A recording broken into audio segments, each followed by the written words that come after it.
টানা বৃষ্টিতে ঝিনাইদহের বাজারে কমেছে সবজির সরবরাহ।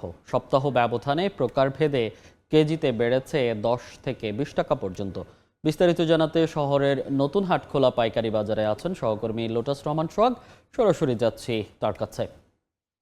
সোহাগ, ঝিনাইদহে গত কয়েকদিনের টানা বৃষ্টিতে সবজির কিন্তু ব্যাপক ক্ষয়ক্ষতি হয়েছে এবং এই বৃষ্টির কারণে ঝিনাইদহের যে মাঠে যে সবজি ক্ষতি হয়েছে, যে কারণে বাজারগুলোতে কিন্তু সবজি সরবরাহ অনেকটা কমেছে। আজকে যে সাপ্তাহিক হাটবার, সেই হাটবারে আমরা এসে দেখেছি যে ঝিনাইদহের যে নতুন হাটখোলা সবজি বাজার, সেই সবজি বাজারে অন্যান্য দিনের তুলনায়, অন্যান্য হাটের দিনের বারের তুলনায় কিন্তু সবজি সরবরাহ অনেকটা কম এবং কম হওয়ার কারণে কিন্তু সবজির দামও বেড়েছে। আমরা গত সপ্তাহে এখানে যে বাজার গিয়েছে, আমি ব্যবসায়ীদের সাথে কথা বলেছি। সেই ব্যবসায়ীরা জানিয়েছেন যে গত সপ্তাহে যে সবজি প্রকারভেদে সপ্তাহের ব্যবধানে 5 থেকে 10 টাকা পর্যন্ত বেড়েছে। আমরা কথা বলেছি ব্যবসায়ীদের সাথে। আজকে যে পাইকারি যে বাজার, সেই বাজারে আমরা বাজার ঘুরে দেখেছি। তারা ব্যবসায়ীরা জানিয়েছে যে আজকে যে সবজির দর, সেটা লাউ পাইকারিতে বিক্রি হচ্ছে প্রতি পিস 30 থেকে 35 টাকা কেজি দরে এবং কাঁচল বিক্রি হচ্ছে 60 থেকে 65 টাকা।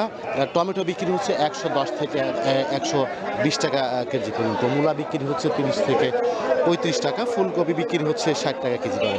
সবচেয়ে বেশি দামে বিক্রি হচ্ছে মরিচ, যেটা গত সপ্তাহে থেকে প্রায় 50 থেকে 60 টাকা পর্যন্ত কেজিতে বেড়েছে এবং পাইকারি যে বিক্রি হচ্ছে 180 190 টাকা, যেটা আমরা খুচরা বাজারে গিয়ে দেখেছি প্রায় 250 টাকা কেজিতে কিন্তু খুচরাতে বিক্রি হচ্ছে, যেটা পাইকারি বিক্রি হচ্ছে 180 থেকে 90। এবং পটল বিক্রি হচ্ছে 50 থেকে 60 টাকা কেজি দরে 50 পটল, এবং ওল বিক্রি হচ্ছে 60 থেকে 65 টাকা। আবার ঢেঁড়স বিক্রি হতে দেখেছি 30 থেকে 35 টাকা।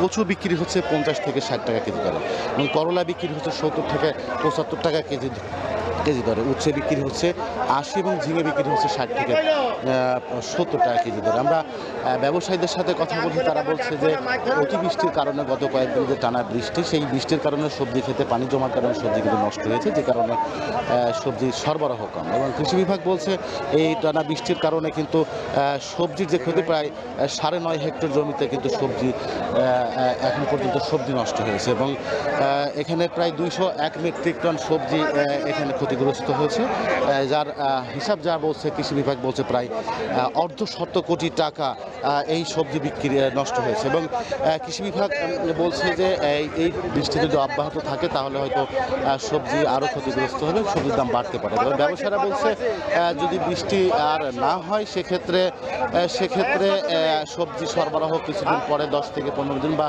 সর্বোচ্চ 20 দিনের মধ্যে সবজি সরবরাহ যখন বাড়বে তখন দাম কমতে পারে।